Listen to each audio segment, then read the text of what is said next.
ચાલો મિત્રો બધાને જય માતાજી। આપણે આવી ગયા છીએ મરચીમાં આંટો મારવા। તો ચાલો જાણીએ, મરચીમાં કોઈ રોગચાળો નથી ને? નવા હોય તો શેર અને સબસ્ક્રાઈબર જરૂર કરી લેજો। ખેડૂત ભાઈઓને હું દવા સીંધે નવા હોય તો શેર અને સબસ્ક્રાઈબર જરૂર કરી લેજો। મારો ડિસ્પ્લે માથે નંબર આપીશ, કોન્ટેક્ટ કરજો મને, હું તમને દવા સીંધે મરચીમાં રોગ જાજે નહીં આવે। તો ચાલો જાણીએ, આપણે રોગ કાંઈ છે નહીં, તો ચાલો જાણીએ। ચાલો મિત્રો જુઓ, 30 થી 35 દિવસની મરચી થઈ ગઈ છે। મરચીમાં ઘણો મોટો ફાલ છે। 10 થી 15 દિવસમાં મરચાં ઉતરવા મળશે।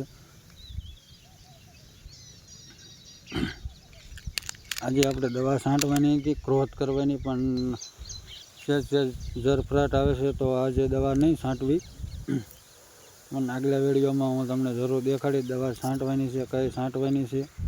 ગ્રોથ કરવા માટે, ગ્રોથ કરવા એટલે મોટી કરવા માટે, મોટી કેવી રીતે મરચી હટ જલ્દી મોટી થાય એની એક આપણે દવા લાવ્યા છીએ। તો આજે વરસાદ જેવું છે તો નહીં છાંટવી, નકર છાંટવાની હતી દવા। આપણે 4 વીઘાની મરચી છે। જો છે પણ ક્યાંય એક છોડવો એવો નહીં હોય કે અહીંયા રોગ છે એને એમ। પોરે આપણે મરચી હતી તો પોરે મરચી આવીને આવી થઈ હતી। હું 5 વર્ષથી મરચી કરું છું અને મરચી આપણી પાસે આવી જ થાય છે। જે કોઈ ભાઈને માહિતી લેવી હોય તો મને કોન્ટેક્ટ કરજો, હું તમને દવા સીંધીશ।